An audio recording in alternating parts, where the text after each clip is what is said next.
Good morning, Noblesville. It is a new month. It is Monday, March 1st. And gosh, it is so great to be with you. I'm joined once again by my good friend, Kristen Boice, the owner of Pathways to Healing Counseling. Good morning, Kristen. Good morning, Mayor Jenson. It's great to be here with you today.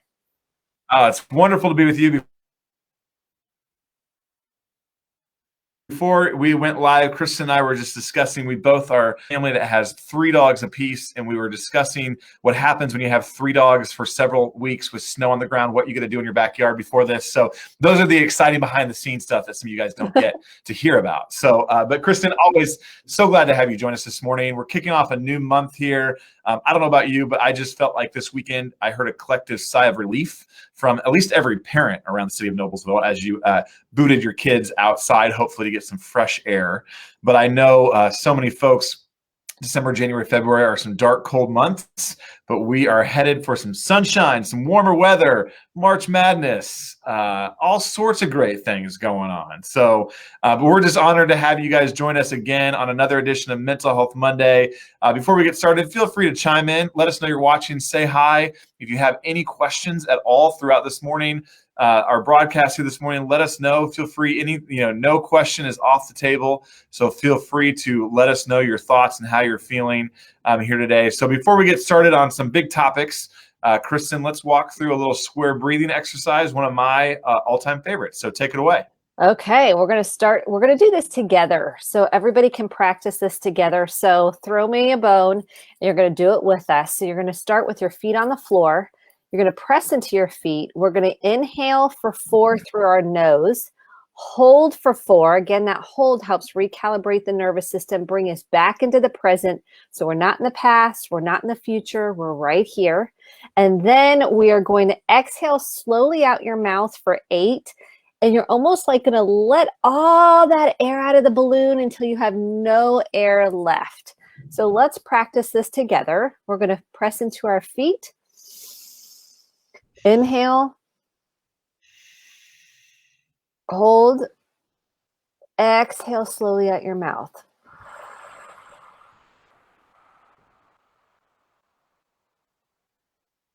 You can almost feel like you have nothing left at the end.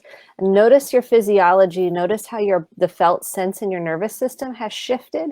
And after 5 or 6, you'll really feel a difference if you do this every hour. This is a habit we want to create, not only for yourself, but this is transcendent of all your relationships. When you are calm and centered, you're able to respond rather than react. So let's do it one more time together. Press into your feet.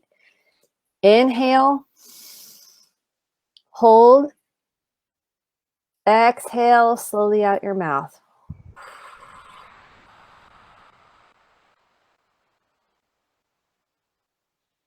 I did it till I had no more air left. Do you notice the difference, Mayor Jenson? Absolutely, I do. Just letting that all out of your body. We're just discussing this morning. I was at the gym, which is something that I try to maintain for mental fitness as well. I was doing Orange Theory, and it was one of those workouts where they wanted you to run your body all the way out of energy on the treadmill. So I was kind of using that same mental exercise of wearing your body all the way down, let it rebuild. And here's the same thing with our lungs and our breathing, is blowing that all the way out, kind of using that as a reset button for yourself. So I love square breathing. You and I talk about it a lot. It's been one of the best things that I learned over the past year.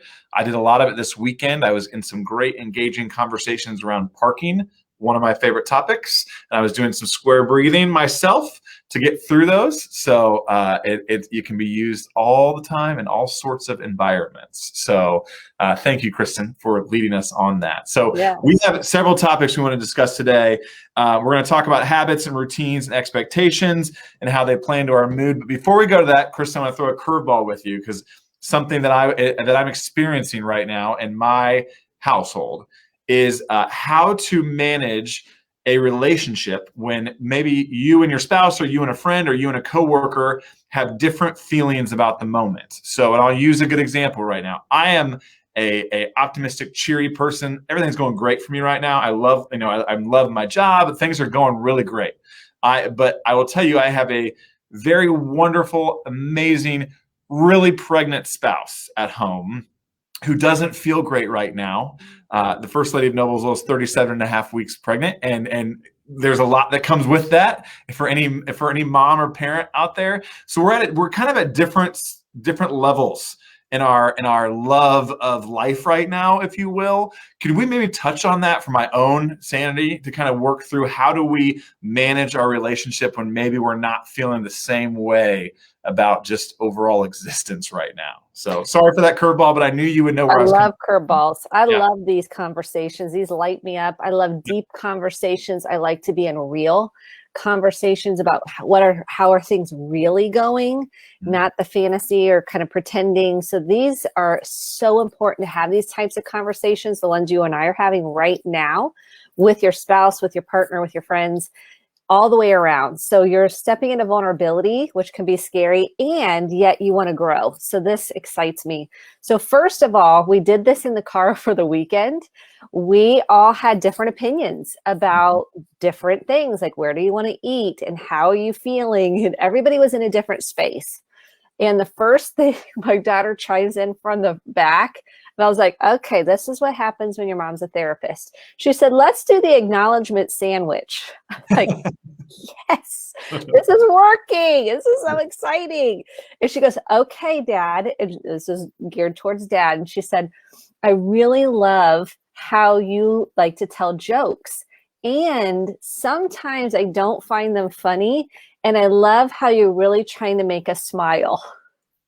So I'm giving you a cliff note. So here's the deal.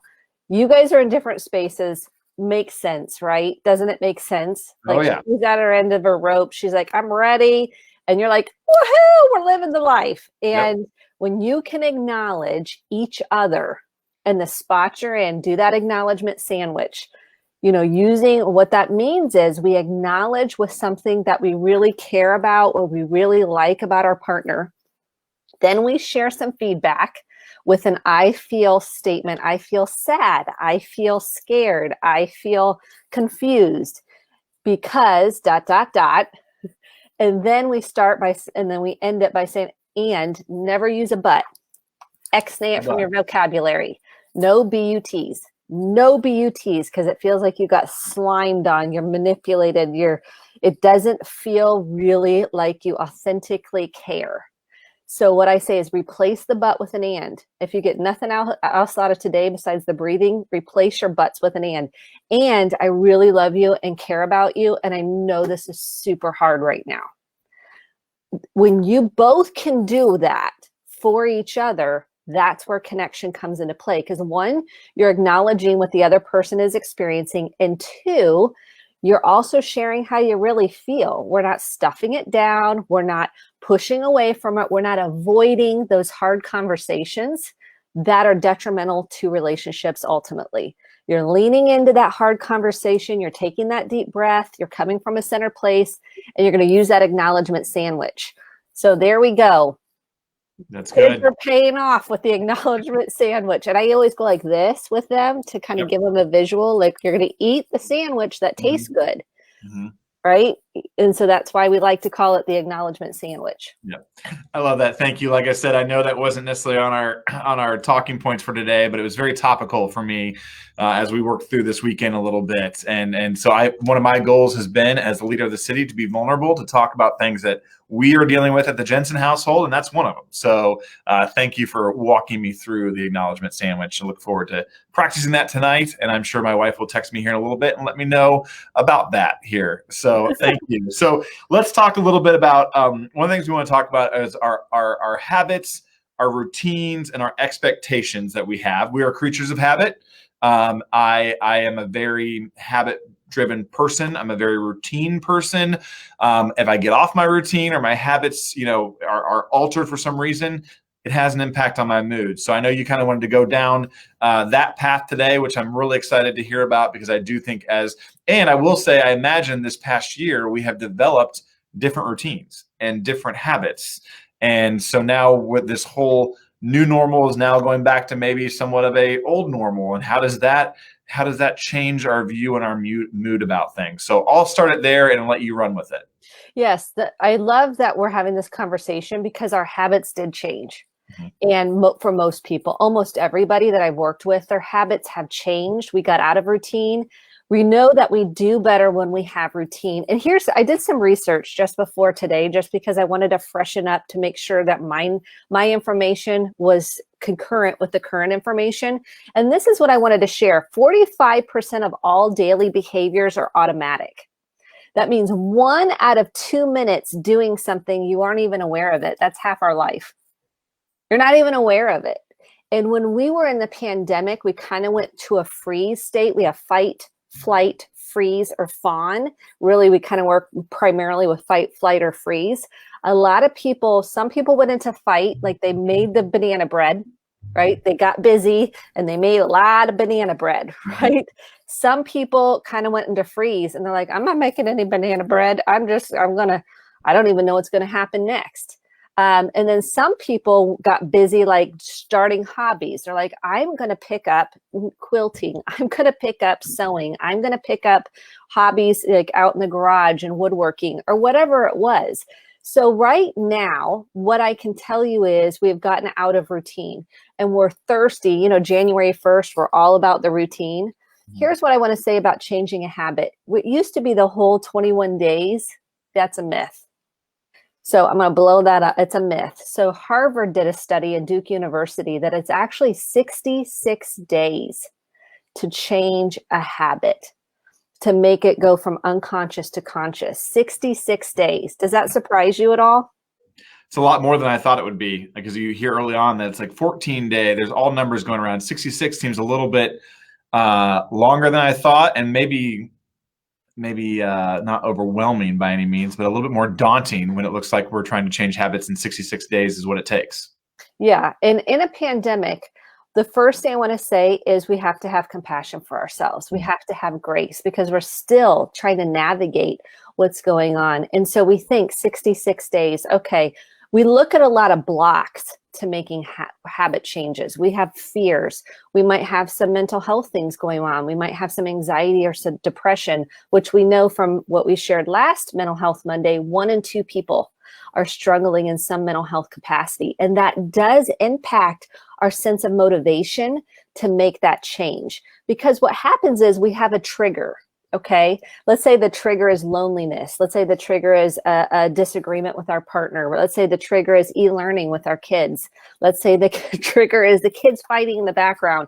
Let's say the trigger is not being able to exercise. Some people, go through a surgery or they have grief and loss and they just don't feel like they have that option to exercise, or they just don't have that option to exercise. And what we know about this is the trigger, our brain likes automatic cues. So it's like, oh, I feel sad. We kind of know like, oh, I'm going to go into the pantry and eat the bag of potato chips. We don't even recognize we're even doing it. So what I say, here's a couple of steps I help people do. And this is what I do in my own life. Do I stick to this 100%? Not always. So we have to have grace. We've gone through a lot this year and continue to go through a lot right now. Let's give ourselves some grace. We are doing at times the best we can.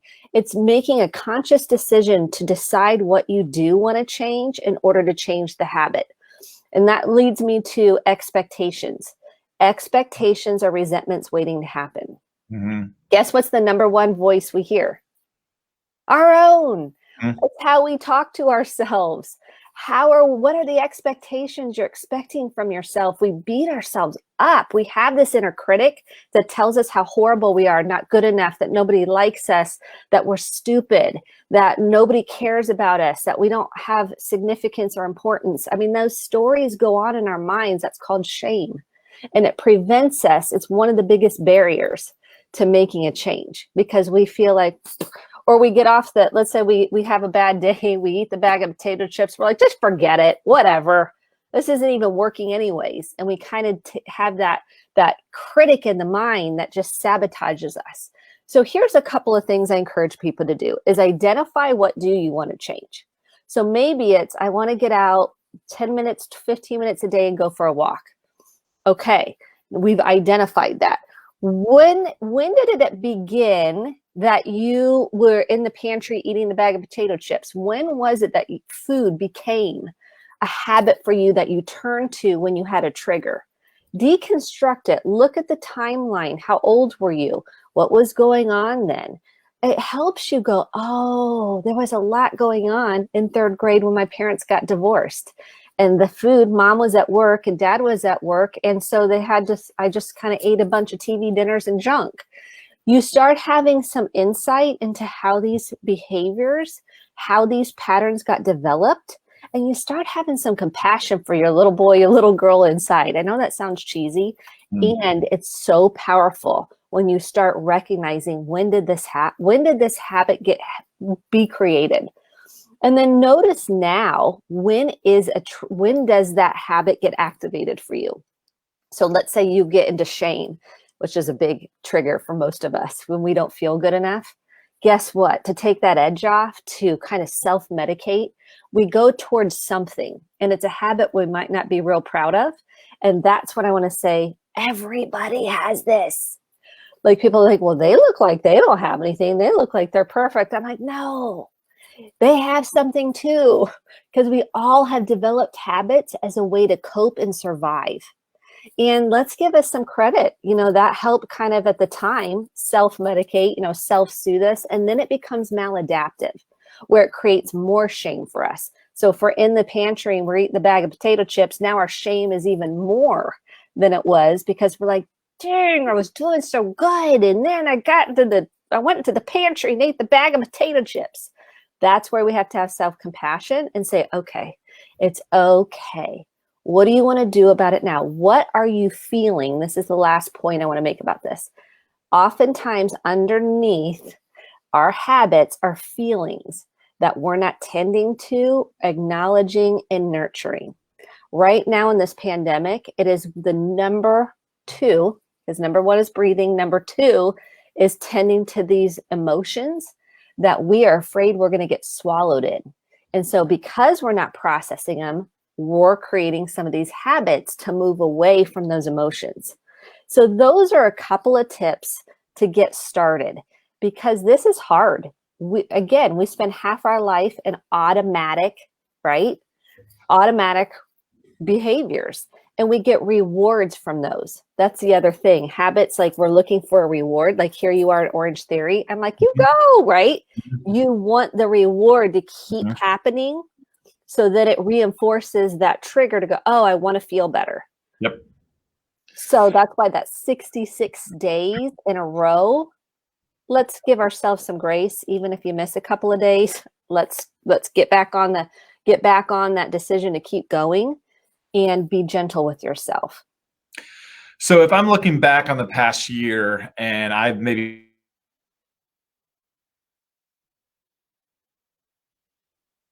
created some new habits for myself. And some are probably good. My friend was talking about how her new normal, and she likes some of it, doesn't like some of it, and that's fair, right? We're going to have both sides of that coin. But if there are some habits that, we're not happy with, or habits that we would like to get better at, maybe some overall strategies for ourselves to approach that conversation with ourselves, which I know sounds bizarre, but that's what it is, right? How would you start, Kristen Boice, if you want to start making yourself a habit that you want to institute in your life, some easy steps to kind of to tiptoe our way into that conversation? Yeah, and I'm going to give you a personal example, because in March, when we first got into the pandemic, we're still in it, but we're in the beginning, I was walking outside. Then it started to get colder, and then things started to change, and then the weather changed. All excuses, right? I was not doing any movement. I was doing no movement, and I was journaling. Tip 1, get your journal out. And I didn't like how I felt. It was like, I was stressed. I could feel it in my body. I could feel that heaviness. I could feel I didn't feel great. And I didn't grow up in a house where we exercised. It just wasn't a thing. Like, I don't remember seeing anybody exercise, not trying to blame anybody. That was just the reality. And so I didn't grow up going, yay, I can't wait to exercise today. So I had to rumble through what changed, what was different from what I was doing, which is over the summer walking.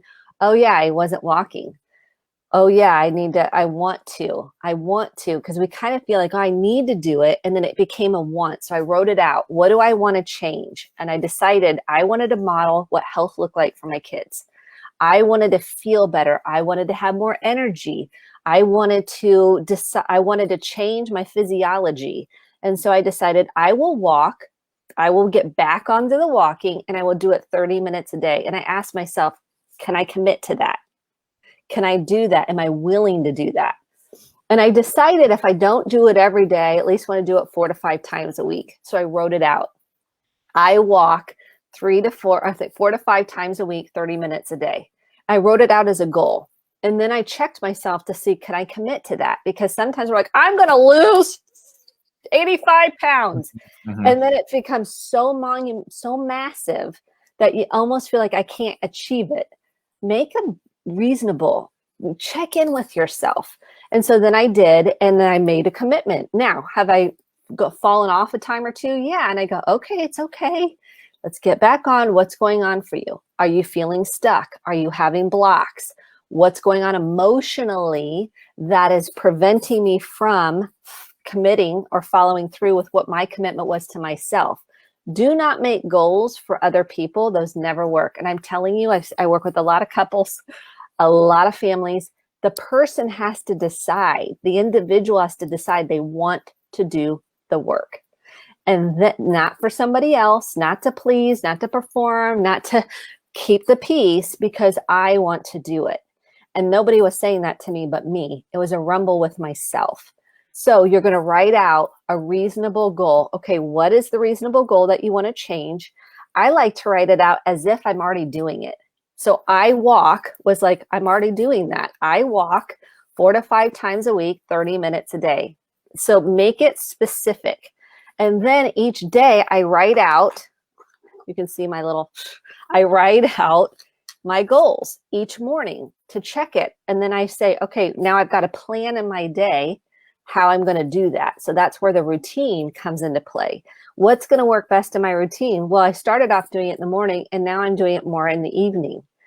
That's okay. You've got to decide what works for you given schedules with the kids or your partner or other things you've got going on in your life. The main number one thing is get honest with yourself. Okay. This is the hardest part of the whole thing. Write out, what are you dependent on? What are the habits you don't like?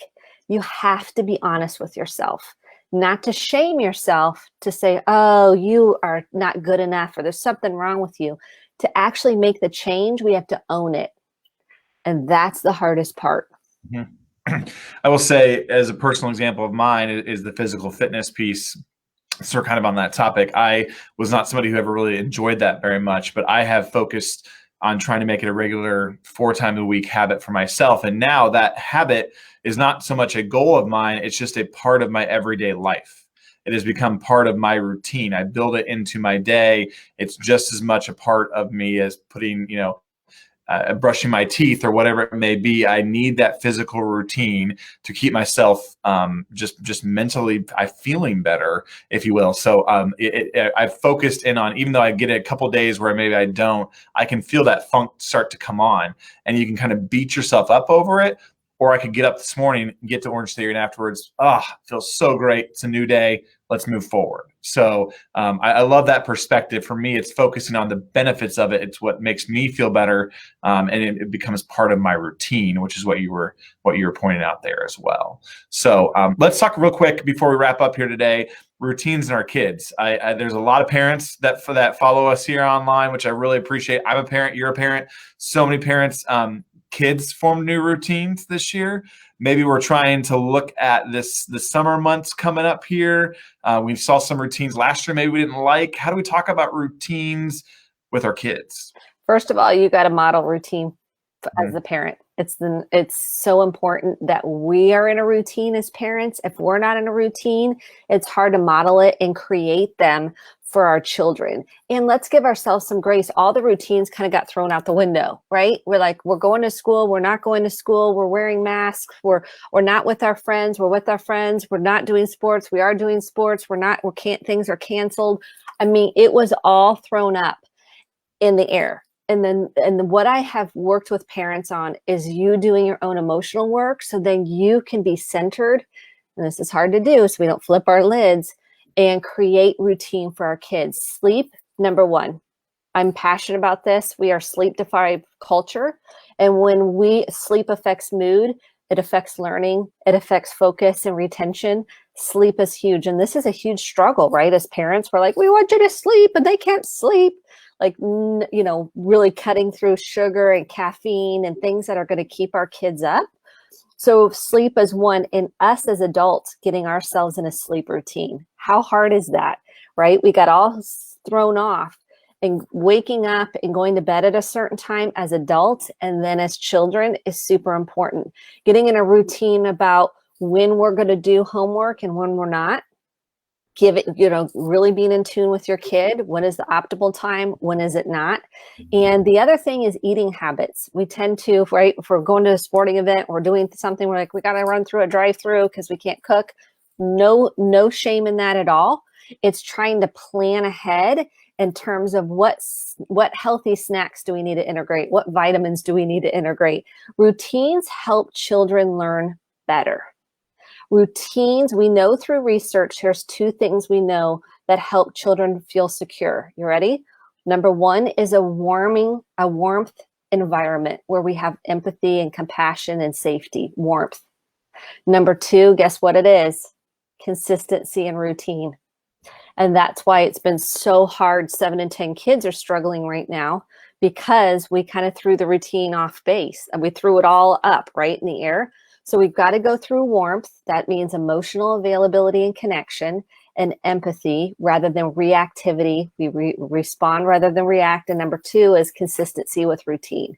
And I like to tell parents on Sundays, you're going to go through what this week entails, depending on the age. You're going to sit down as a family and you're going to say, okay, here's our schedule for this week. Here's what we have coming up. What do you need? Here's what, consistent bedtime. Teens are a little different because it's harder. They're kind of starting to individuate and separate, and explaining the importance of sleep and asking them, how do you feel when you don't get the sleep? Because guess what? They're grizzly bears, right? Mm-hmm. We say, don't poke the bear. When we don't get sleep, it affects our moods. So those are some critical things. Sit down on a weekly basis and go over the schedule. Go over what you have coming up. It's so important, and ask them what they need. What do you need? Especially as they get older, they can articulate that even more. Mm-hmm. I love that. That's one thing we constantly are striving to do better at our house, is working on a routine, and we are all better off if we have a routine. So those are great tips. So Kristen, thank you so much. Before we go, if anyone's struggling right now with the mental health issue, you already said 1 and 2 are dealing with it. 7 and 10 kids. If they need help right now, though, or are to a crisis point, where can people turn? First thing is call 1-800-273-TALK if anyone's suicidal or having suicidal ideation. 1-800-273-TALK. You can text 741-741. You don't have to do this alone. I promise you. If it's an emergency situation, Community North here in Indianapolis or St. Vincent Stress Center. And if you have any domestic violence situations, we recommend Prevail. And their number, I should have this memorized by now, is 317-776-3472. You matter, you're important, you're loved, even though trauma and shame wants to tell you something different. Those are not true. Just know that there is help available for you. Absolutely. Reach out, and please join us back here again in 2 weeks for another edition of Mental Health Monday. In the meantime, stay safe, enjoy the sunshine, March Madness. We got a lot to look forward to in the city of Noblesville and across all of our lives. So thank you, Kristen, again. You're the best. Thank you so much. Have a good week, everyone. Take care.